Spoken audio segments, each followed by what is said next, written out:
Bom dia a todos e a todas, né? Bem, vamos começar então. Estamos aqui hoje com uma honra enorme de receber Lisa Van Brooks, que é adida de imprensa adjunta da Embaixada dos Estados Unidos. Muito prazer, Lisa. Welcome. Welcome to our university. Cristal Chancellor, diretora de comunicação do Women's Media Center. É uma figura muito importante que se dedica à pesquisa sobre a presença de mulheres na mídia, especialmente mulheres negras. Welcome. It's a pleasure to meet you and receive you here. Nós temos, inclusive, várias pesquisas em andamento sobre esse tema e que é de importância fulcral, não só para a faculdade, mas como para tudo que a gente trata na contemporaneidade quando se diz respeito à comunicação. Então, é um prazer enorme tê-la aqui conosco. Muito obrigada, Cristal.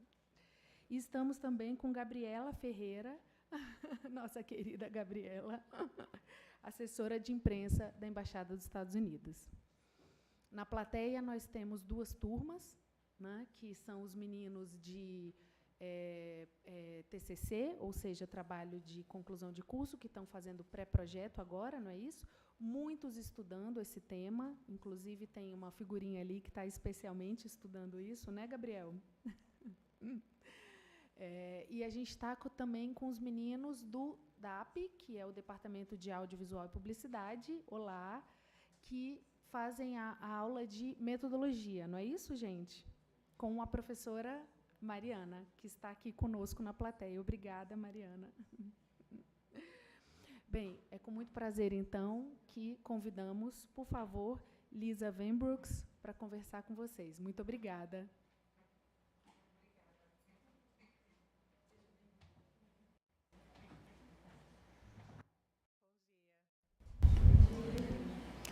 Tenho o prazer de apresentar Cristal Williams Chancellor, diretora de comunicação do Women's Media Center, uma ONG não partidária dedicada a aumentar a visibilidade e o poder das mulheres e meninas na mídia.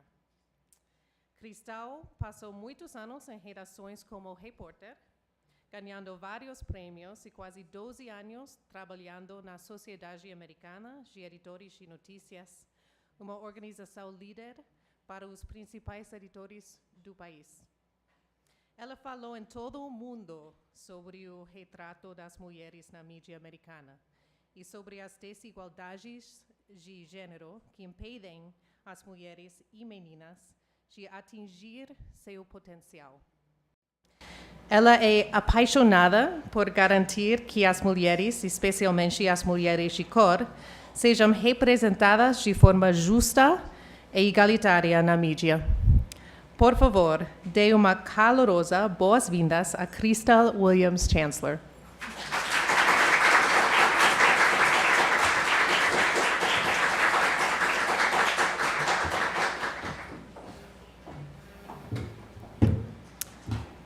Good morning.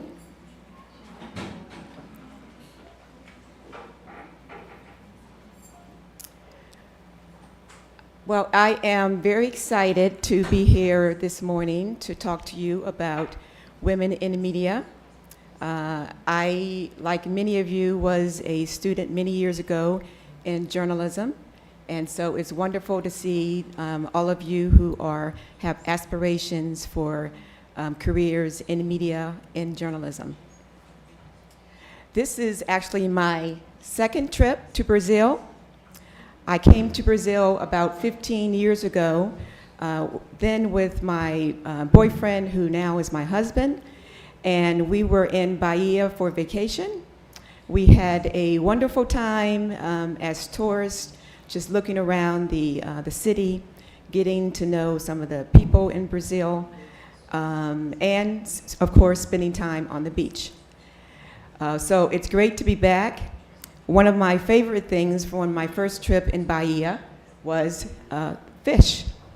And I took this photo, and again, it was more than 15 years ago, before Instagram, and you posted all your food photos.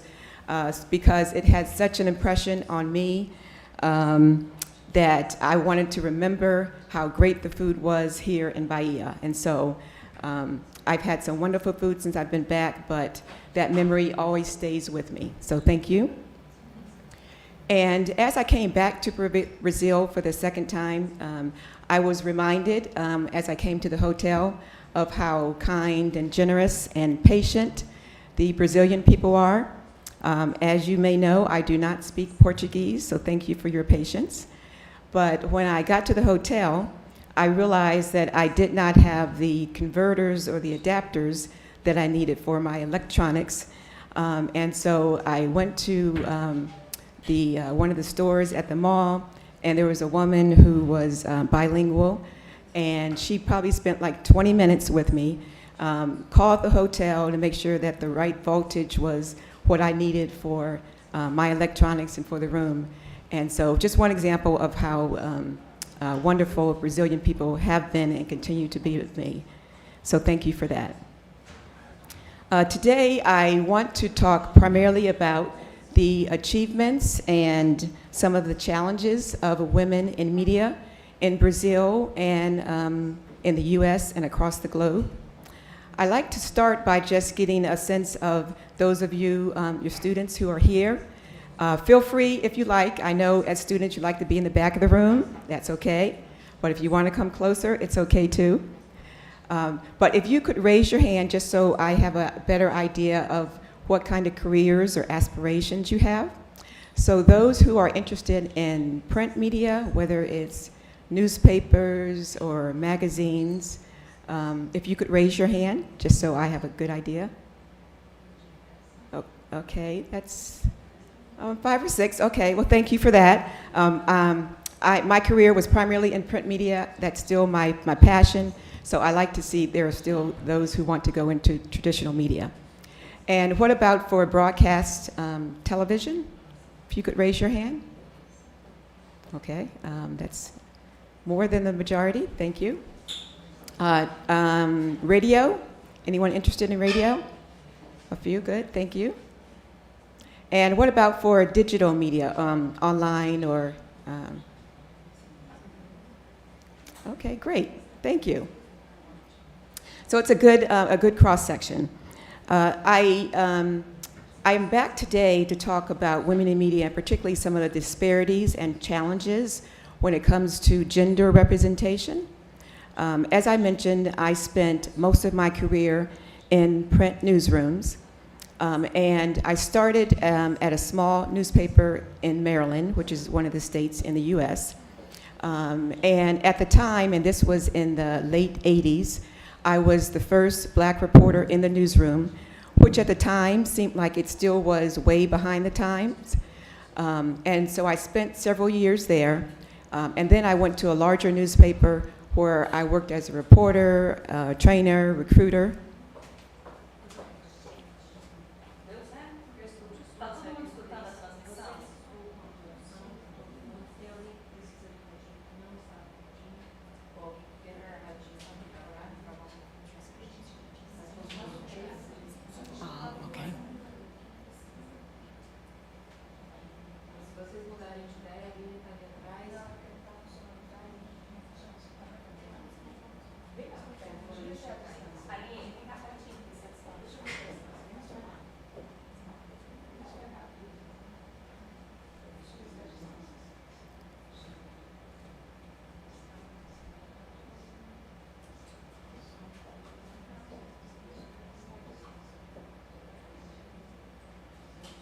That's good.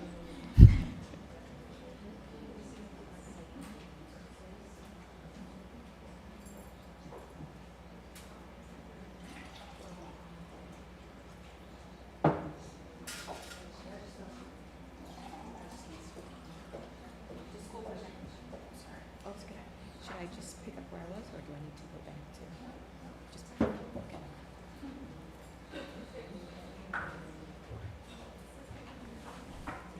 Thank you. And I should ask that if at some point you cannot hear me, or if I speak too fast, just feel free to wave your hand and I'll slow down or speak a little louder. But as I was saying that I want to spend some time this morning talking about women in media. I had spent the bulk of my career in print newsrooms, and both as a manager, recruiter, and there was a point that I decided that I wanted to be more of an advocate for women in media and for people of color in media. And so I am now working with the Women's Media Center. We are a nonprofit feminist organization that works to make sure that women are visible and powerful in media. And when we talk about gender equity or racial equity in newsrooms or in media, in the US, women are more than 51% of the population. We are the majority. And across the world, women are the majority. Although oftentimes, if you look at the media, you wouldn't know that because you don't see yourselves, or we often don't see ourselves in media. In the US, most of the media and those you see on television, et cetera, tend to be men. And so the Women's Media Center is trying to make sure that women are visible and powerful in media. And it's similar to what, in terms of people of color, people who are Black or Hispanic or Asian or Native American. 40% of the population in the US consists of people of color. And it is important that media represents everyone, that everyone feels like they are part of media, that they see themselves in the stories that are told. And oftentimes, the stories do not include women or do not include women of color or people of color. And so that is one of the challenges for the US media and for around the globe. I will talk to you a little bit about the Women's Media Center and then just give you an overview of some of the research that shows some of the gender inequities in media in the US, also in Brazil. I'll talk to you about a little bit about women of color particularly, and I also will just talk about some of the challenges of women in media, particularly as it relates to sexual harassment, gender-based violence, and some of the other challenges that are faced by journalists around the world in terms of making sure that people are safe. The Women's Media Center has a number of projects that we do every year to make sure that there is gender representation in media. We have a number of programs and training, but also one of the things we do is a lot of research around women in media. We have a report that we do every year that looks at the status of women in the US media. It is a report that includes more than 100 studies from different organizations about some of the disparities and representation of women in media, people of color in media, and also women of color in media. In that report, it's led by one of our own studies that we have done our own research on, and we looked at a number of newsrooms to see where exactly women are in media. We call this the media gender gap because there's a gap between there being equality or parity for women in media. Our last study showed that if you look at print media, television, digital media, and the wire services, that most of the stories continue to be told by men. 57% of the stories in US media are told by men, and only 41% are told by women. The other 2%, we could not figure it out. This is obviously a problem because women make up more than 51% of the population, so there's a gap in that representation. And this is important because women want to make sure that we have a voice in media, that if we are left out of the story, it's a question of accuracy and credibility, because you can't not have a democracy where everyone's voices are not included and everyone's voices are not heard. The evening news broadcasts, television broadcasts, and this primarily looked at prime time, both cable and network news. And there was some gender parity and equity depending on the outlet, but as a whole, there still were quite a bit more men in television news than women in the U.S. Nora O'Donnell is one of the, she currently is the only sole anchor, female anchor of a network newscast in the United States, and only the third woman who's been the solo anchor of a major newscast in the U.S. So obviously, the fact that Nora is there is an achievement, but she is one of few when there should be more of women like her. Nora came to her position during the time of Me Too, the Me Too movement, which I think many of you are aware of because it happened around the globe, where there were a number of women who were more vocal about the harassment that they felt in the workplace. And as a result, there were many men who were held accountable for their actions for harassing women. Many men lost their jobs as a result because society demanded that at the time. Not that this was something that was new, because women oftentimes find themselves harassed in media, but society demanded there be some accountability. As a result, Nora came into power, into the anchor chair, and many other women also had opportunities that before were not offered to them. And Nora has been in media for a long time, and so the fact that she has finally gotten to the anchor chair is an achievement, but she also talks about some of the challenges that she faced rising to that position, which many women in media face.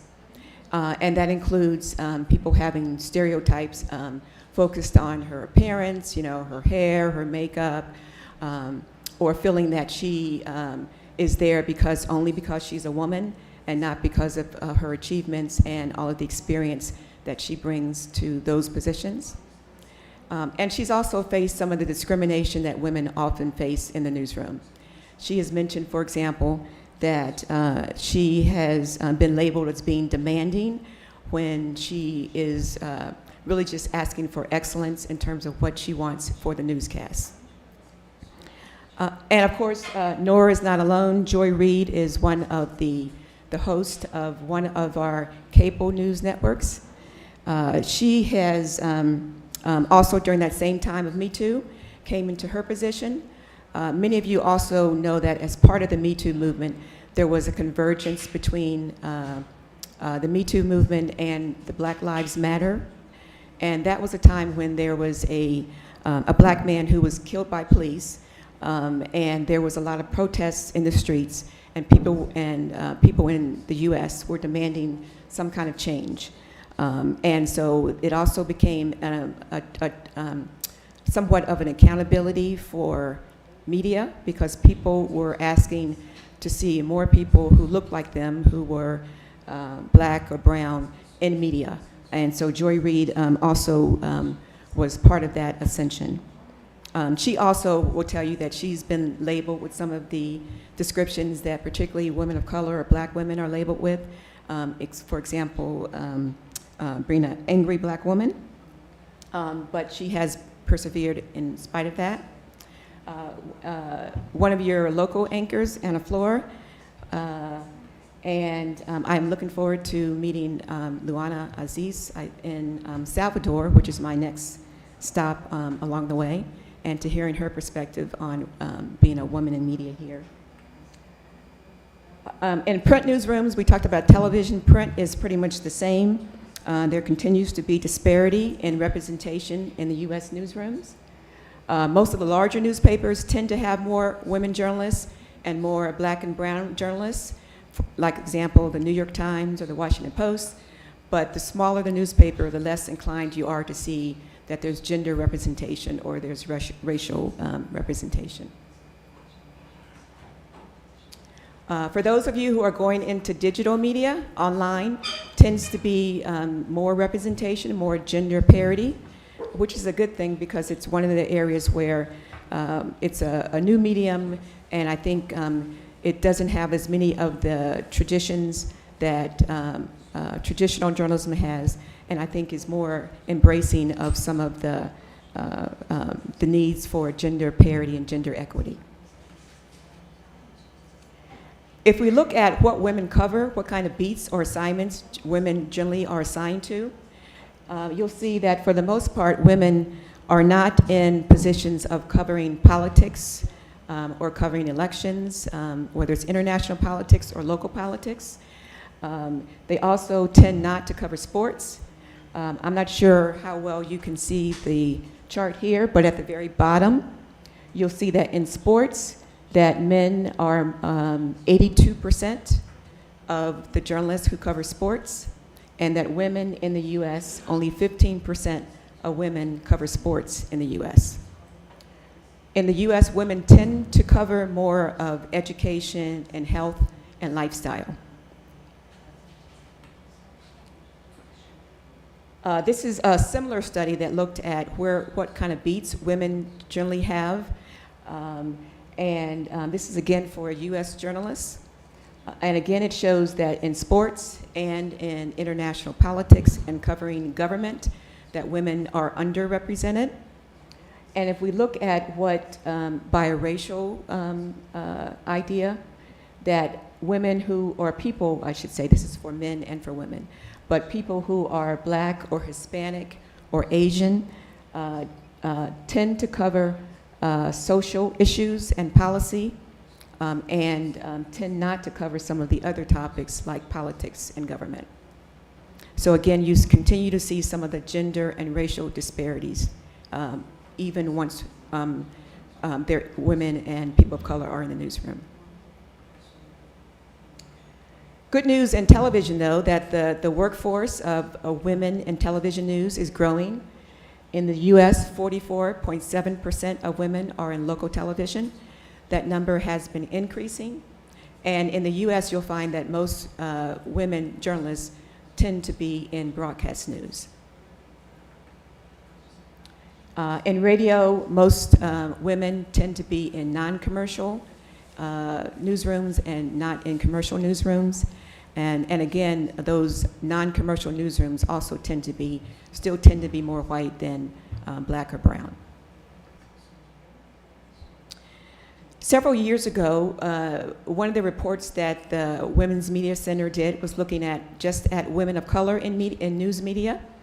And we interviewed about 30 women journalists who were in the newsroom and talked about some of the challenges that Black women face in media and how that differs from some of the challenges that white women face in media as well. Why this is important in the US is that since 1965 and over the course of those 50 years in between, the US is becoming more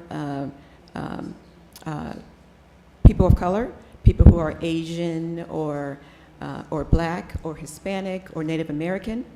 And this is primarily because of immigration and because of birth and death rates. And so while back in 1965 and before, most of the people in the US were white people. And so as you can see from the red graph, that has been changing. The left end is back in 1965, and as you can see, as the years go on, or decades go on, that the US is becoming more Black and more brown.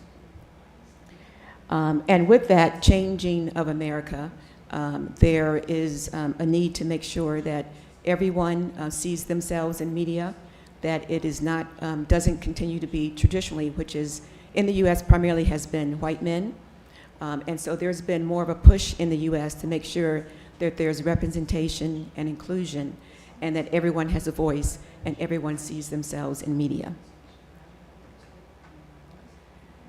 Looking at print newsrooms in the US, for the number of women of color who are in US newsrooms, it's about 10%, and there are about 20% of women of color in the population. And so you can see that there is still a gap in that representation. For local news radio, of those three, local news radio still has the most challenges. Only 6.2% of women of color are in local radio in the United States. And as I mentioned, local TV news has tended to do better, but still has some challenges. For women of color, it's about 12.6%, although these numbers are a little older, so that has increased a little bit. Gloria Steinem, or if you could raise your hand, how many of you know who Gloria Steinem is? Gloria Steinem is an international feminist. She's based in the US. She is also one of the co-founders of the Women's Media Center. And she works like the Women's Media Center to make sure that women are visible and powerful in media. And she says that missing women of color in the newsrooms of this country is an injustice in itself and an injustice to every American reader and viewer who is deprived of great stories and a full range of facts.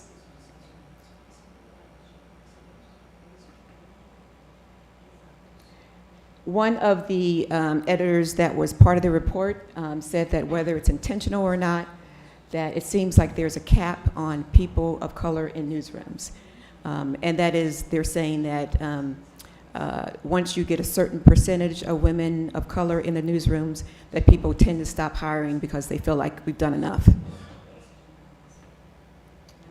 I had the pleasure yesterday of meeting one of your local journalists, Brasilia Rodriguez, and I know that she is part of CNN here in Brazil, and has talked about some of the similar challenges that she's faced in Brazil. Just quickly, I will talk about not just women in the newsrooms, but also women who are experts or subjects or sources of news stories. And I hope that you will keep in mind, as I talk about these numbers, some of the sources that you are using in your stories, whether you are thinking about making sure that there are women's voices, that there are people of color, or other represented groups that you are talking to, and not just the same people that you typically talk to for news stories.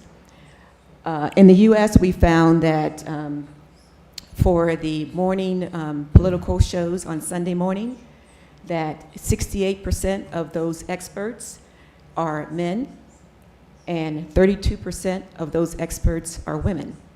Again, there's a big gap because women are the majority of the population in the United States.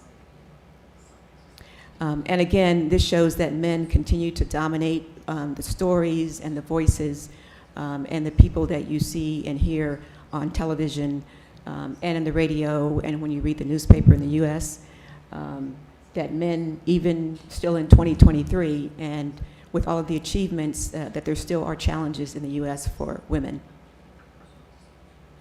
And when it comes to women of color, similar situation, but again, those numbers are even smaller when you look at women of color and whether or not they are sources and subjects in newsrooms.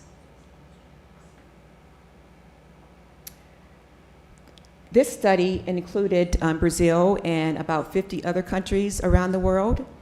They do a snapshot every 5 years of one day in the media to ascertain women's voices, where women are speaking as experts or subjects.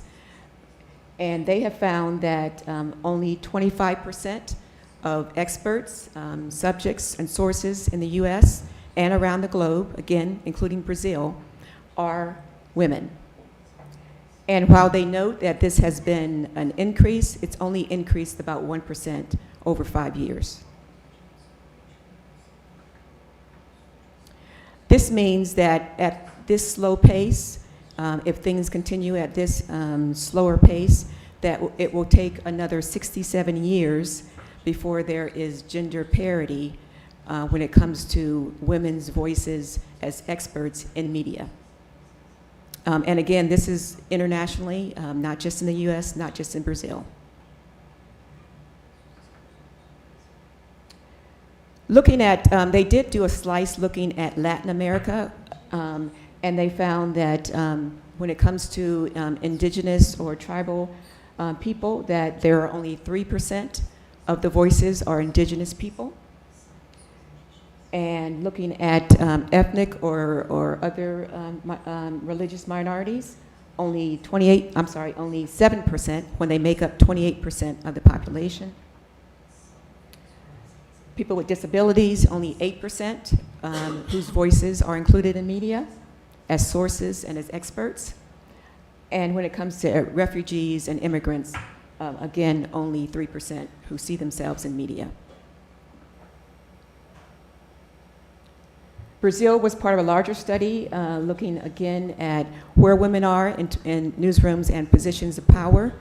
As you know, there are entry-level positions in newsrooms, but there are also where women are in leadership or management positions, where they are in positions where they have more influence and power because they get to decide what stories are covered, what stories do not get covered, which voices are heard, which voices are not heard. And this study is a little older, but some of the results are still similar, unfortunately, to where we are today. Brazil, there were 15 of outlets in Brazil that were part of this study, including one of your local newspapers. And it found that women are still primarily not represented in those top positions of power in newsrooms, and that they also continue to be paid much less than what men are doing for the same positions. In the US currently, women, not just in media, but as a whole, are paid much less than men are paid. For every dollar that a man receives, women in general receive about 82 cents on the dollar. And if we break it down into smaller groups of women, for example, black women are paid about 58% of what men are paid. For Hispanic women, it's about 63%. For white women, it's about 79%. So as you can say that there's still a big gap in what women are paid and what men are paid in the US for doing the same position and same job.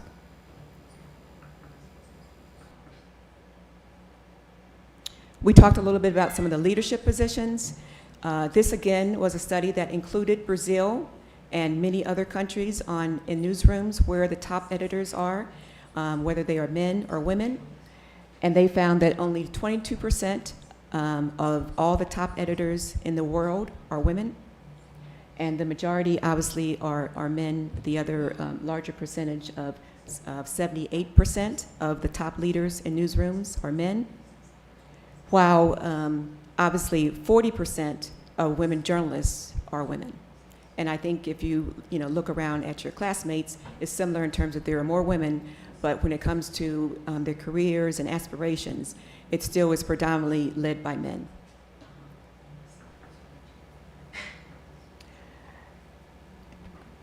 As I mentioned, Brazil was part of this study, and I will just,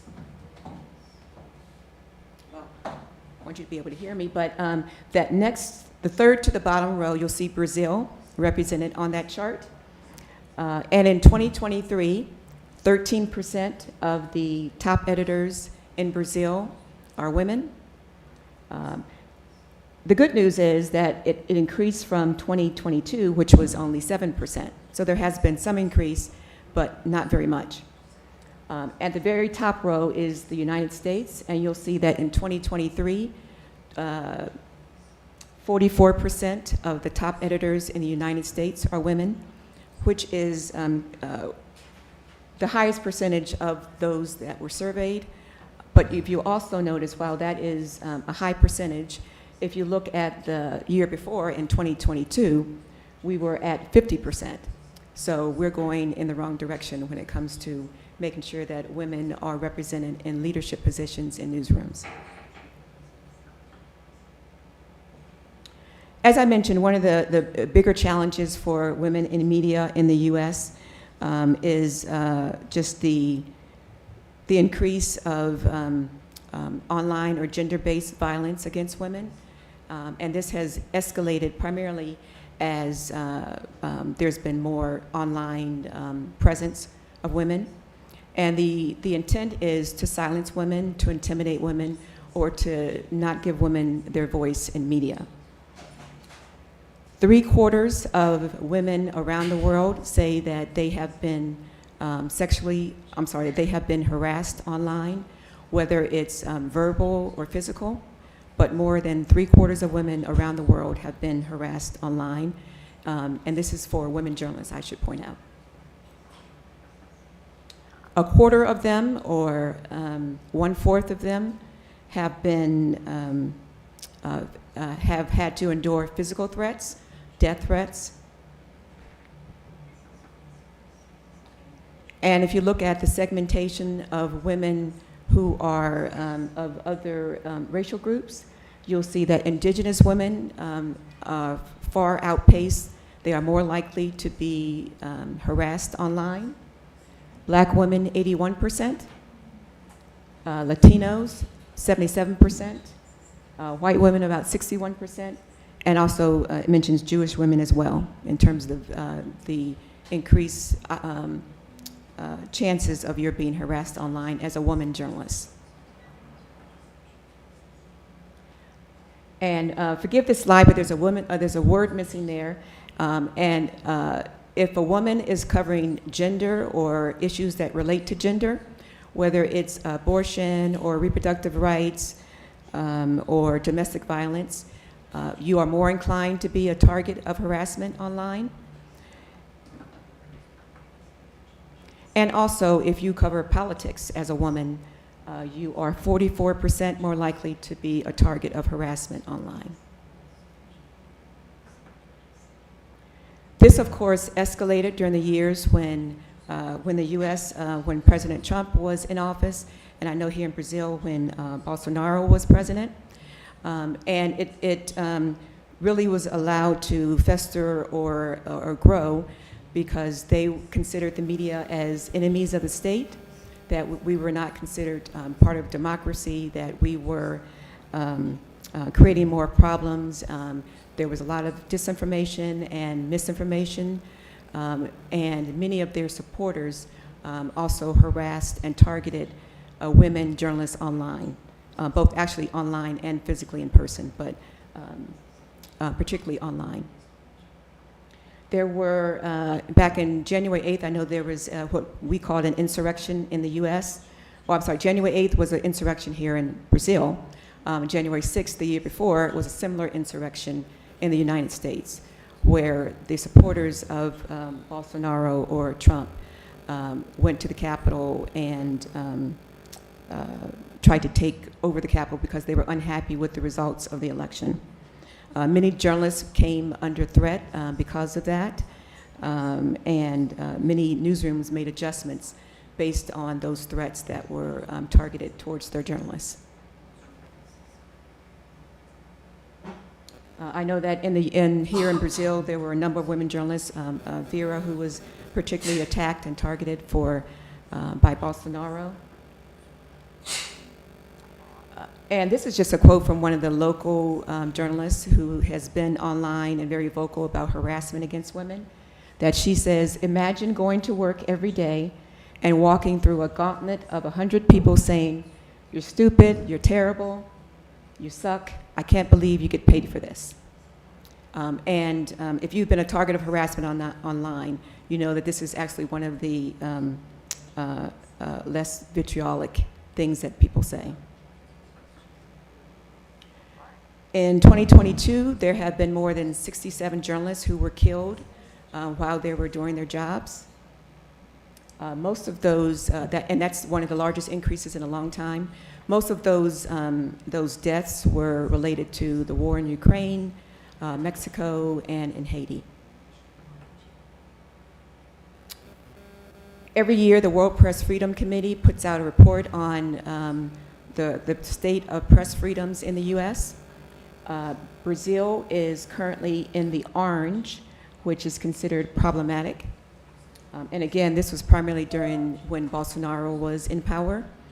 And the U.S. Currently is in the yellow zone, which is satisfactory. Again, this is during the time when Trump was in power. In 2022, there were 2 journalists killed in Brazil. Many of you probably know of them better than I do, Dom Phillips and Jevandil. Yes, Oliveira, thank you for the pronunciation. And I would just take a few minutes just to talk about how you can make a difference and what your role is as you consider your positions as journalists who are considering a career in media, and what you can do to make sure that all voices, particularly women's voices and people of color, are included in media. Of course, I invite your questions and your thoughts as well. I'd like to thank, first of all, Gabby for translating this into Portuguese for me, so that hopefully it'll be easier. If you can't see them, I can share them later, and thank you to the translators for making them more accessible to you as well. The first thing is, as I mentioned earlier, is to broaden your sources. Don't go to the same people that you usually go to. If you find yourself interviewing the same person over and over and over again, then ask yourself, is there someone else that I should be interviewing? Who am I not including? Am I making sure that women's voices are heard, that there are other communities that are underrepresented? In Brazil, my understanding is that indigenous people, and I know black people, tend not to see themselves in media. So to make sure that you're asking questions or including people who don't always get a voice or get an opportunity to be interviewed or as experts in your stories. Everyone has, we all have our biases. Some of them are things that we know about and we're aware of based on how we grew up, whether it was from our parents or just from society or from where we live. Just be aware of what your biases are, and to ask yourself or look internally at your biases and think about ways that you can make sure that those biases and some of those stereotypes, that you're not advocating those based on misinformation or misconceptions of things that are just based on not fact, but just on your own things that you've experienced and not necessarily that are representative of a certain group of people. Get outside of your comfort zone. That means if you're used to going to a certain place at a certain time, you're going to see the same people. So go to other communities where you're not used to going, where you maybe see or experience other people's experiences. One of the editors that we talked to in one of our upcoming reports mentions that she has every reporter in her newsroom go to a community that they are unfamiliar with, and to spend time there getting to know some of the people, some of the differences in terms of culture, and it's a way to make sure that you broaden your experience, broaden your perspective, and that you also are cultivating sources that are not people that are generally like you or have a different viewpoint or a different perspective on life. I don't know if in the journalism school here or in other areas where you've been, if there is an opportunity to do some diversity training. If there isn't, I would invite you to advocate for that, or to, if there is available, to make sure that you take advantage of it. It just helps you become more aware of some of the differences in people as a whole.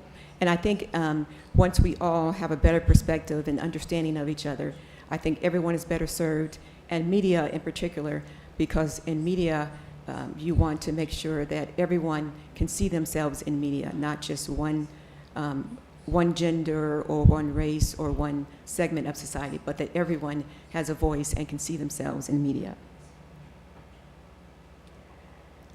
Don't ask the same questions. Try to think of different questions. If you find yourself repeating the same question, you may want to think about, how can I frame the question a little differently, or how can I make sure that I go a little deeper than some of the standard questions that I'm asking.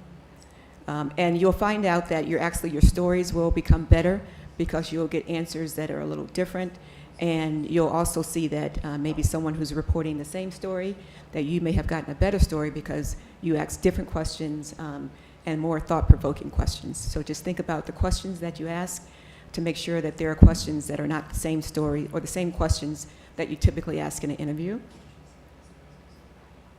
Rethink your language choices. We have the Women's Media Center has a book that we called Unspinning the Spin. And it is, it's a really big book that's kind of like a dictionary. And it talks about some of the language that is typically gendered language that is assigned to women that often is either unfair.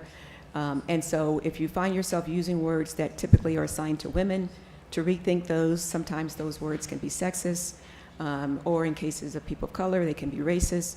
And I can be happy to refer that. It's a really big book, so it's something that you want to look at online as a way to make sure that you're not using language that can be seen as being sexist or racist or ageist or some of the other things that we do not want in the stories that we write and the stories that we tell.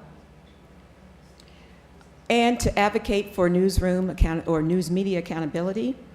And by that I mean if you see something that is written either by you or someone else, and you don't think that that is accurate or fair, that you make sure you use your voice and raise your voice to say this isn't accurate or this isn't fair, and how do we change the perspective of women and particularly people of color when it comes to the stories that are presented.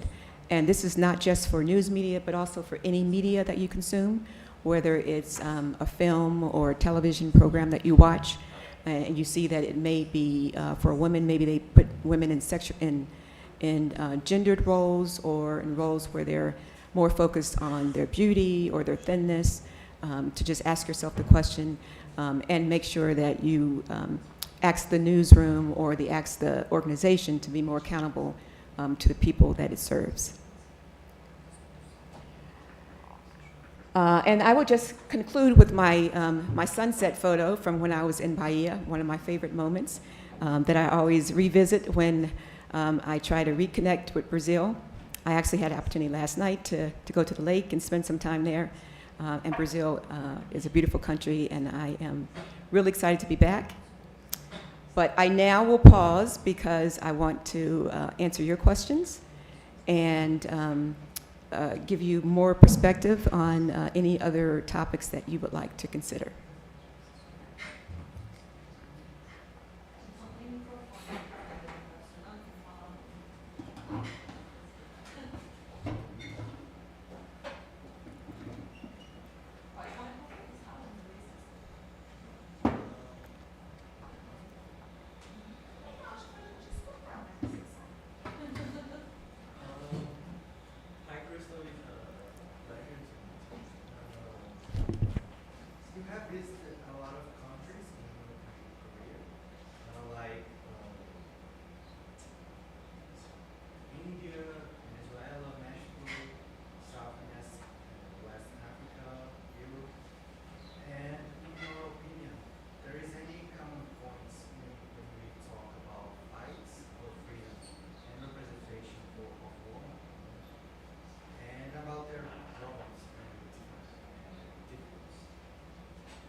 Thank you for the question. Just so I am clear, you're asking about the commonalities of those countries? The commonality is that there is no country in the where there is gender parity or representation, and so it's not just a challenge for the U.S., but a challenge for, around the world.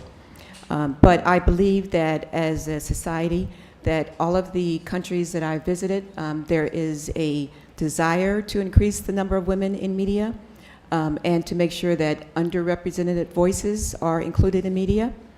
And many of the countries that I've visited, I've gone to primarily because of that interest or that desire. That I think is a very good thing, because there first has to be a recognition or desire to make sure that everybody is included in society, that everyone has a voice when it comes to society. And once there is a recognition of the problem, then I think we as a global society can then ask ourselves the question of how do we, now that we know what the challenges or the problems are, how do we together come to a solution so that everybody feels like they are part of media, are part of democracy, are part of making sure that we are seen and heard, that everyone has a voice, and that no one is excluded from media.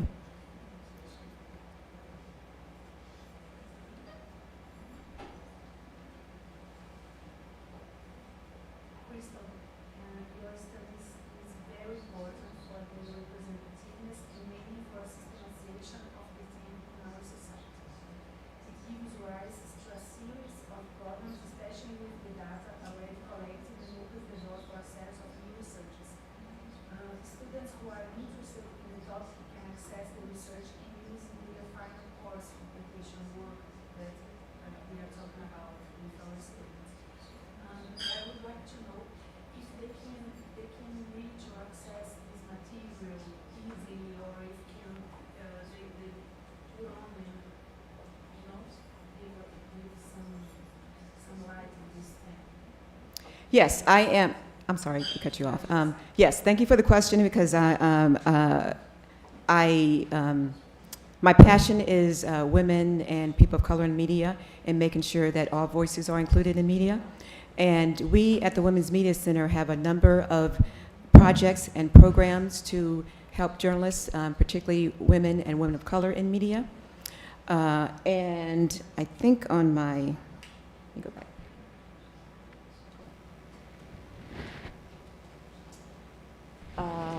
My email is not there, but our website is on there, womensmediacenter.com, where you can find a lot of the resources that I was speaking of. One of the things I should mention when it comes to broadening your sources is that we have a project program that is called SheSource, and it is a database of women journalists who can talk about any particular topic, whether it's climate change or politics or government or science, sports. And we do this to make sure that newsrooms who are looking for women who can speak as experts, that we have a database that's readily available to them. Thank you. Yes. And if you want to click on the right rail SheSource at the very end. Yes, thank you. This actually was a project that we inherited from the White House about a decade or so ago. Oftentimes we heard from newsrooms that when it comes to women experts, they say they can't find anyone. And so to eliminate that barrier, we have this program, SheSource, where you can insert the topic that you're looking for of a woman who, the expertise you're looking for, and you'll get a whole range of women that you can choose from, and a person that you would like to interview. We have, it's primarily women who are in the U.S., but although we are broadening it now to include more women who are around the world. And so I encourage that if you are women who you know of who should be experts on our database, I'd be happy to pass those names along. But you can put in the topic, or you can put in the location, and there also is, we don't have translation for all languages, but we do have for some. We do not have Portuguese, unfortunately. But it is just one of the things that really helps newsrooms find experts. And every week we take the news stories that are in the news, and we find an expert that we send out via Twitter or Facebook, social media, and post on our website. And as you can see, on the right rail, you'll see some of this was yesterday's experts who can talk about a variety of topics. Today, I know, for example, we'll have something about Joe Biden, who's running for re-election. So we'll have experts who can talk about the presidency or running for office or elections as part of our expertise list.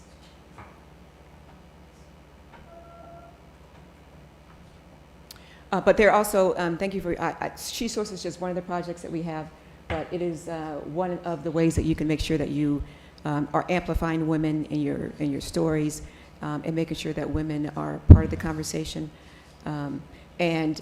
While our focus is on women, we also have non-binary women and trans women as well. So we try to make sure that all voices are part of the conversation in media. Yes.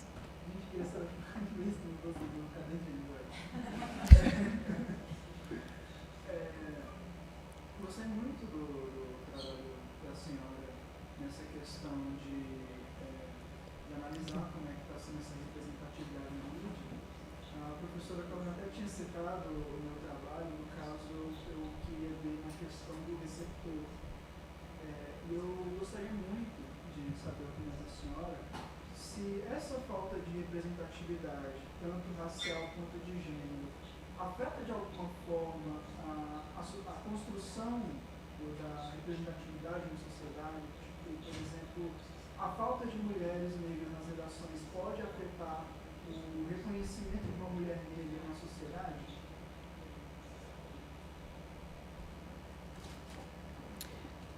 Oh, thank you. That's a great question. I have, as I mentioned, when I was in newsrooms, there were not a lot of women who looked like me. That has slowly changed, but it is still changing very slowly. Black women in the U.S. are the majority of women of color. It's now shifting a little bit, so Hispanic women also are a big part of the population in the U.S. And there are many challenges for women as a whole when it comes to sexism. But as you know, for a black woman, you have also the added challenge of racism that often is targeted towards black women or women of color in general. And so this is a problem that has been recognized in the U.S., both in terms of the roles that women have in newsrooms, and as a result, it has led to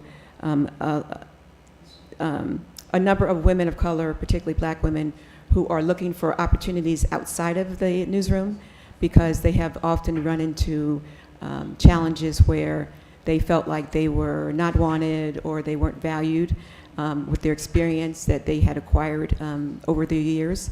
And so the challenge is to make sure that women are still in institutional newsrooms, but they also, you'll find that there are more black women, more brown women who are creating their own media and not leaving their professional careers up to traditional media, but also are creating their own media. Black women in the U.S., as I mentioned, while there have been a number of opportunities, you'll find that as you go up the ladder, there are even fewer opportunities. We are currently doing a report that I am leading at the Women's Media Center on women of color in newsrooms. And as I mentioned, that while there is a very small percentage of women of color in newsrooms, that number is growing a little bit because of the Me Too and because of Black Lives Matter, but it is very slow. There are, in the U.S., I guess about 10% maybe of women in U.S. newsrooms who are editor-in-chief, which is the top position in the U.S. for newsrooms. And a few more you'll find in television news. One of the most recent achievements when it comes to black women in the media in the U.S.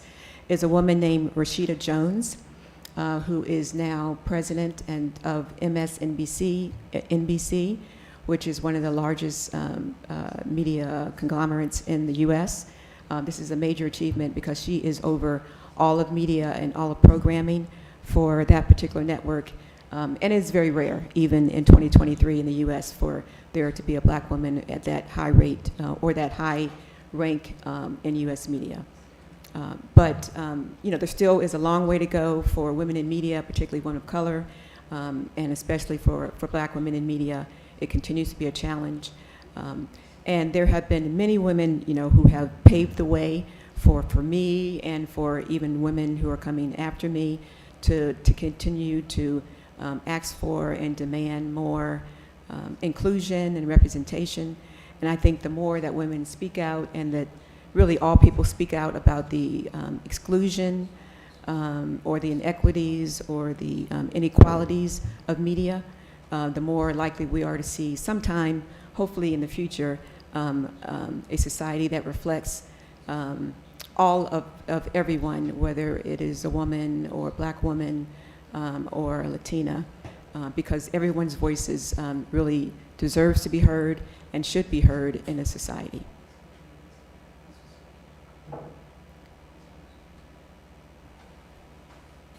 Yes, thank you. Oi, bom dia, eu me chamo Stephanie.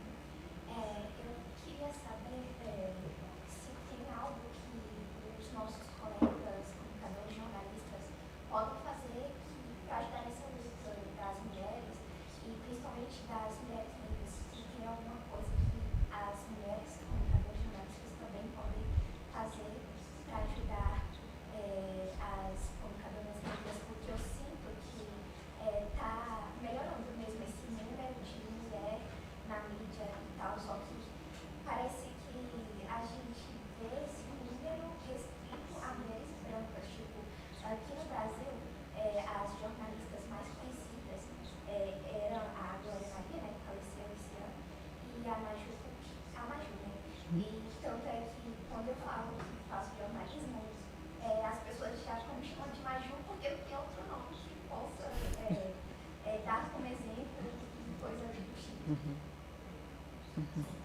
It does.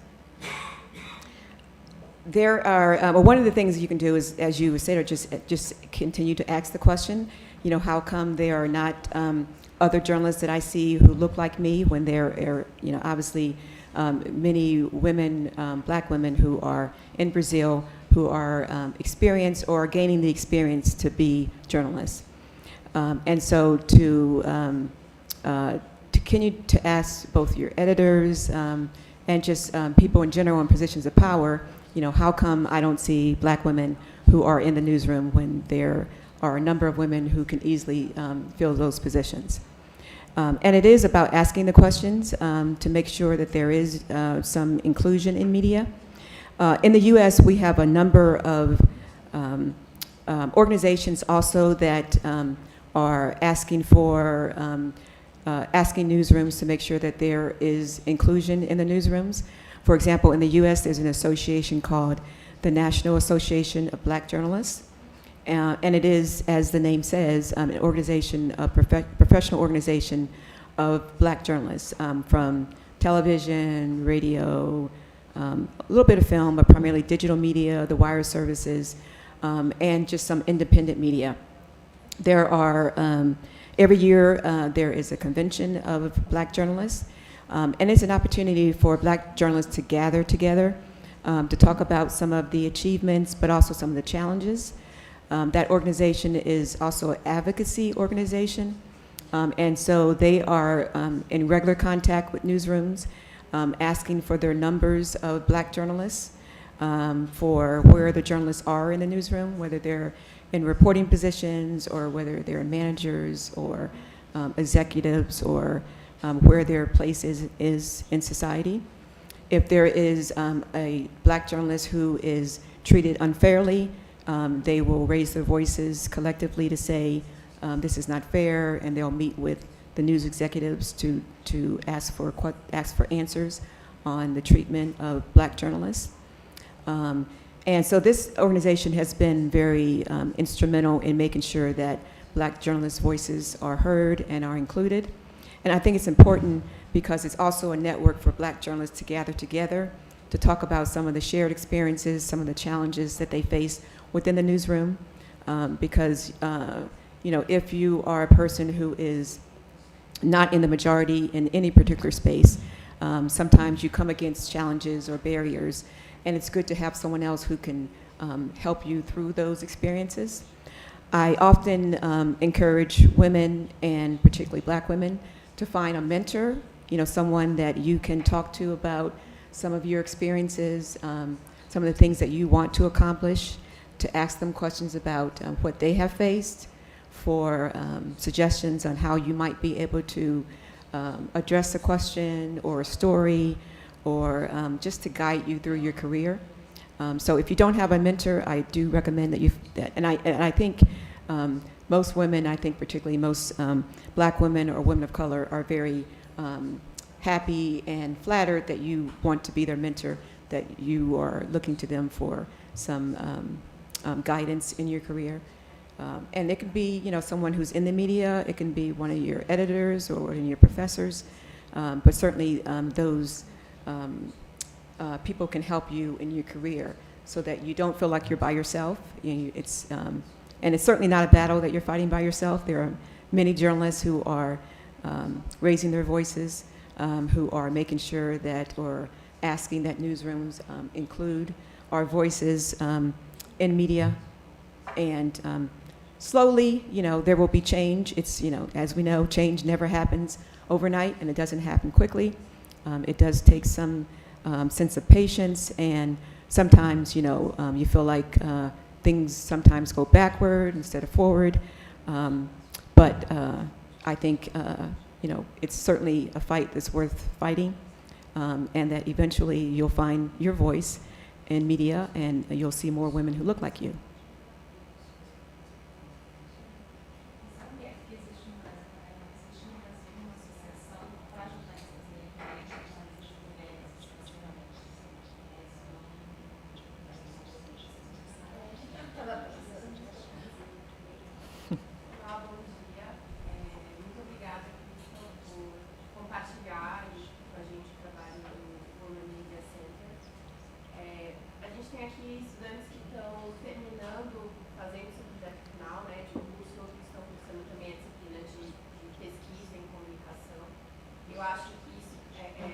Questões podem ser temas, é interessante que virem também temas de pesquisa.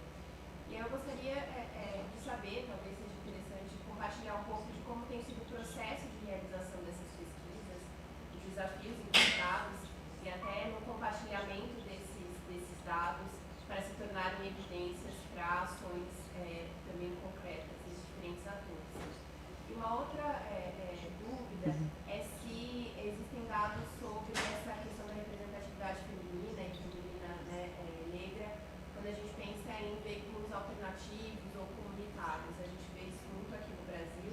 Tem alguns coletivos de jornalismo de mulheres negras muito fortes que a gente tem, e a gente vê que acaba, se não nos grandes meios, a gente vê isso, de uma maneira mais forte, mas certamente nesses coletivos.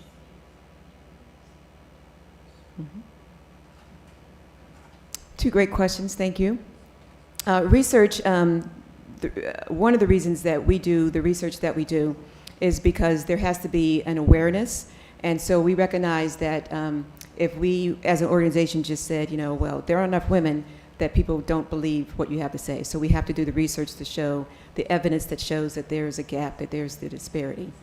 Our research, the gender gap that I started with during the presentation, was a 3-month intensive look at 30 media across the U.S., both television, digital media, wire services, etc.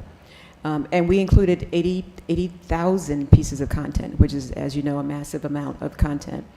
But we also worked with a larger organization that had larger resources than what we do. I think sometimes the Women's Media Center, we do a lot, but we are a very small organization. And so we often partner with other organizations to do some of our research or to make sure that our work is amplified. And so the research is really important. And we found that it really is used quite broadly, both in newsrooms as well as in classrooms in the U.S., because it is evidence of the problem. And then from there, I think our hope is that organizations and that people and that newsrooms take that evidence, that research, to bring about some kind of change within it. We have found more of a challenge actually when it comes to race, dealing with the research that deals with race. Many of the organizations in the U.S. keep internal data, within their own newsrooms about how many women are in the newsroom, how many black people are in the newsroom, or how many Asian people are in the newsroom. Sometimes that is shared with the public, which we encourage because we do encourage the transparency. But sometimes that information is just within that particular newsroom. It's not shared. But in the U.S., most newsrooms have an idea of who's in their newsroom and where they have room to grow. This is not just good business sense, but also because it's a demand that is in the U.S. and by society that there be some kind of equity and inclusion. And so newsrooms are being more accountable to the audiences that they serve.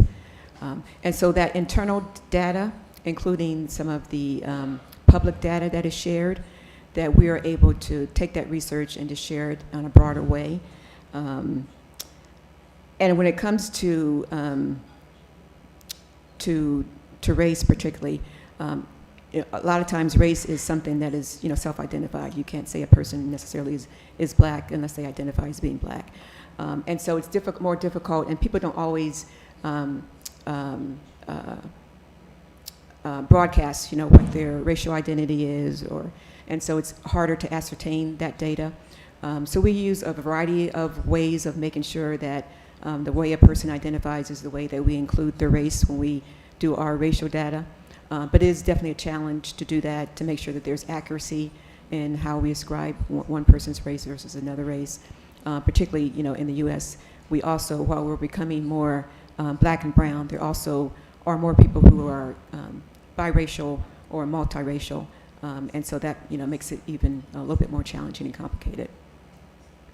And I'm sorry, your second question, if you don't mind. A respeito de dados relacionados à representatividade feminina e feminina na mídia, em veículos de comunicação comunitária, alternativa. Right.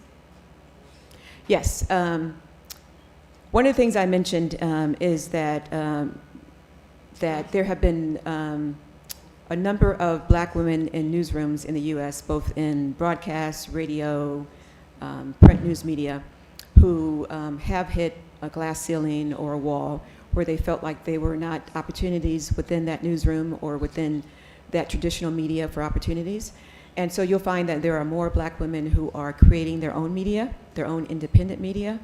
One of the women that I mentioned is Soledad O'Brien, who used to be an anchor on CNN in the United States. She was well known, had been in that position for a long period of time, and was eventually let go. And she ascribes a lot of the reason she was let go to her being a woman and her particularly being a black woman. But she left somewhat discouraged, but out of that she created her own media, which she has been doing for about 5 years or so, and has been doing very successfully. Her organization has won a number of awards over the past few years. And you'll see many other Soledad O'Briens in the U.S. now who are creating independent or their own media, which obviously is a way to gain control of the power that women have in media, and not to wait for the opportunity to arise, but actually to create your own opportunity and to create opportunities for other women. And so you'll see more of that in the U.S. than you've seen in the past. And it's certainly something that we think is a good thing, that we encourage, but it also doesn't. We want to also make sure that institutional media still is accountable for representation within the newsrooms as well.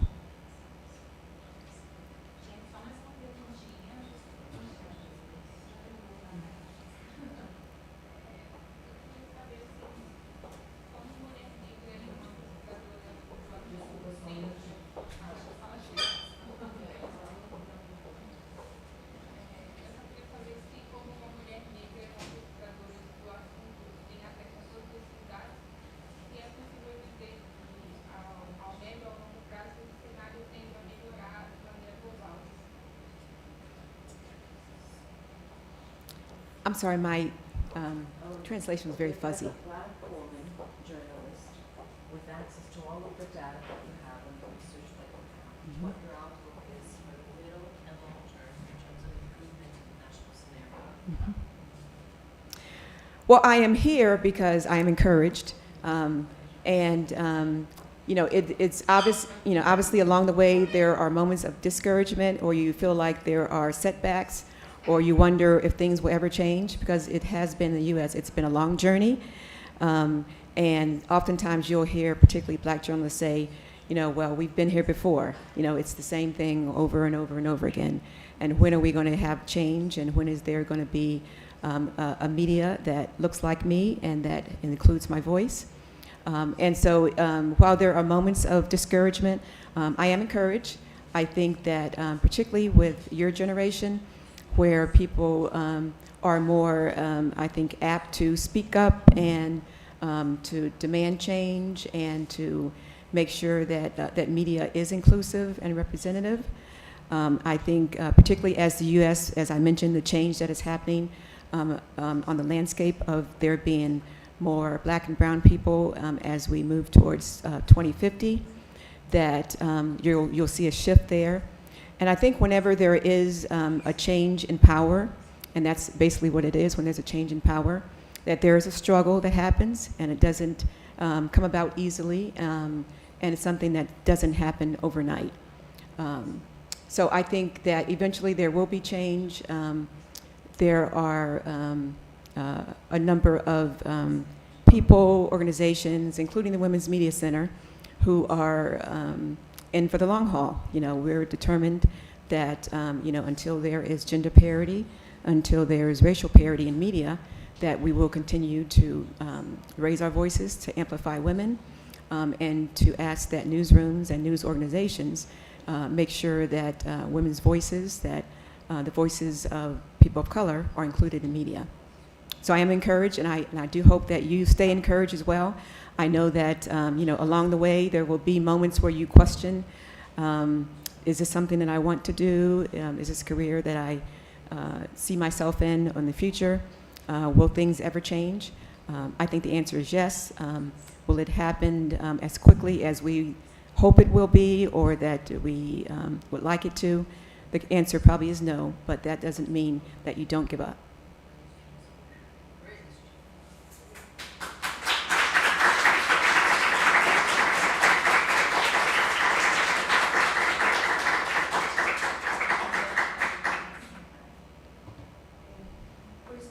Many students study representativeness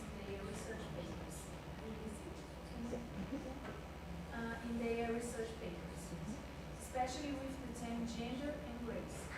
The importance of your speech is especially in a context where research sources such as Women Media Center can be included in these works. As I said, in this room, for example, we have 2 students who are studying the theme of representatives involving gender and race. That is Gabrielle, and also, I don't know whether she we have another student.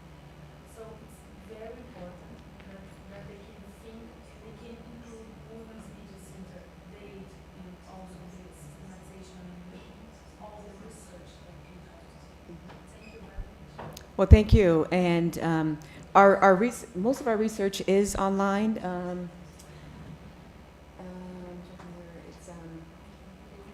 I think it's under, reports. If you go to reports, you'll see most of the research that we have done over the years. The Women's Media Center is about 17 or 18 years old, so we're a fairly new organization, but we have done a lot of research, over the years that is focused on women. And as I mentioned, I am currently working on a report that will be published sometime in the summertime that looks just at women of color in newsrooms, particularly women who are in leadership positions in newsrooms across the U.S. It's an opportunity. We do a lot of reports that talk about some of the challenges, and we wanted to take this report primarily to look at some of the achievements and give women of color particularly the opportunity to share some of the achievements and some of the accolades they deserve in terms of rising to those high positions. But we have research that goes back quite a few years that is accessible to anyone who goes on our website. Unfortunately, as I mentioned, we don't have it in Portuguese, but perhaps there is someone who can help translate some of the research that we have, that you can have a better understanding of what it is that we do. We do research that looks primarily at media, but not just news media. We also have entertainment media. For example, we look at the Oscars and if women are represented in television and film, particularly as directors or producers, some of the behind-the-scenes positions where, again, where the power is, or you can determine, who's on screen, what that person looks like. And so we do the Oscars, we do also the Emmys, we look at newsrooms. We have a project that is focused just on Spanish women, our I Dare project. We do a project that is looking at women in war-torn countries, our Women Under Siege project. And the speech project is one thing I refer to, and that's the one that deals with online harassment and making sure that women are protected and how to protect yourself if you are the target of online harassment, particularly as a woman journalist. And we also have our F-bomb is for younger women, primarily for a younger audience, primarily for women who are in 20s or so. So we do that media channel that is just written by women who are in their 20s or early 30s, just as another way of making sure that that we include all women in the research and in the media that we create. Obrigada. Pedir uma última salva de palmas.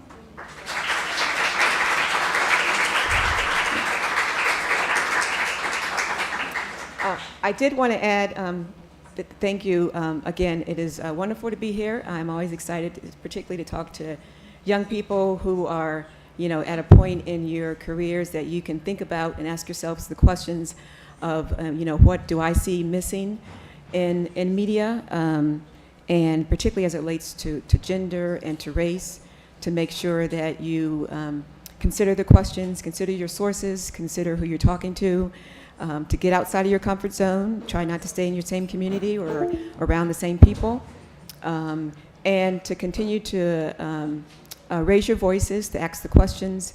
And again, I encourage, all women that if you don't have a mentor or someone that you can talk to about your aspirations or where you want to go in your career and how you get there, that if there's a woman that you admire, that you say, can I talk to you on a regular basis, or whatever the basis is, irregular basis, to ask you questions or to just get some input from you, or just be a sounding board for you.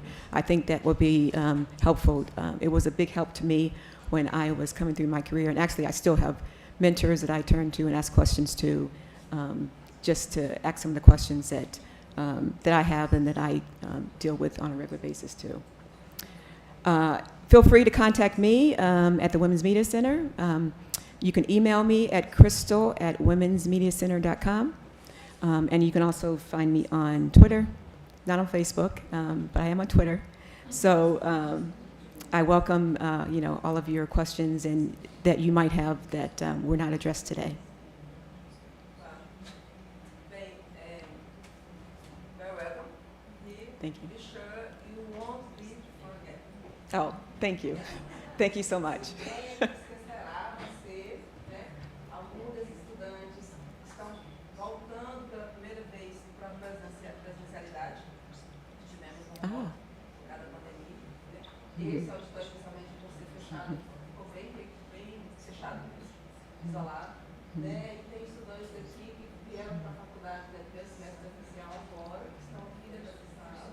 E você pode ter certeza que essa sua fala, de encorajamento, de impulsionar,